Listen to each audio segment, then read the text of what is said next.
Hi, I'm Janine from Purple Room Yoga, and I write the Substack Yoga Living 50 and Beyond. Today I'm going to be talking about reclining bound angle pose, Supta Baddha Konasana. Supta, reclining, Baddha, bound, Kona, angle, and asana is pose.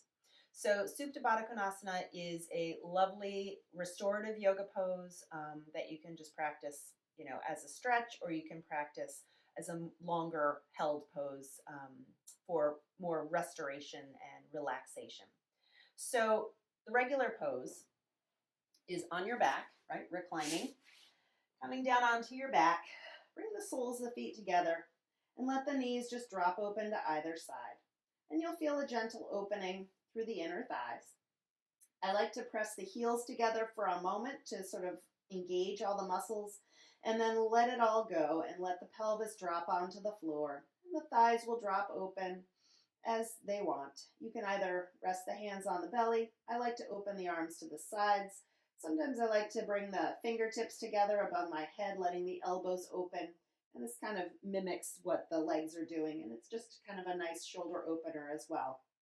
But most of the time, you just want your arms down by your sides, palms facing the ceiling, feeling that nice gentle opening through the inner thighs.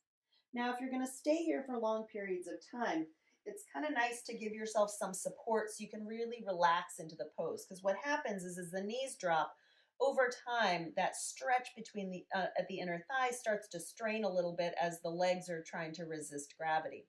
So a nice thing to do is to roll up a blanket or a beach towel, whatever you have, maybe a bolster, and lay it in the direction of your mat, and then sit your hips right on the floor at the base of the mat. And then take a couple of blocks, or you can take more blankets. And as you bring the soles of the feet together, let the knees rest on the block. So it's not going to be as intense a stretch, but you're going to feel more supported. And as you lie here, it's going to be much more comfortable, especially if you're staying for a longer period of time. So the rolled up blanket gives you support under the body, under the spine, and allows a gentle chest opening here as the shoulders drop on either side of the blanket toward the floor. The arms rest heavily on the floor, and you can just start to relax. You'll feel a nice opening across the chest. You'll still feel a nice opening through the inner thighs, but there's less struggle and strain.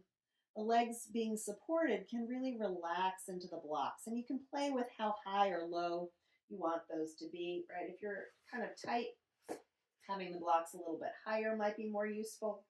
If you want to roll up another blanket, right, if you have a second blanket, you can place it under your knees and have that be the support that you use as well. Or, each knee can grab its own blanket. So there's a lot of variations to how you practice this pose. But it's a lovely restorative pose that's wonderful for meditation. You can stay in this pose forever. It's really wonderful.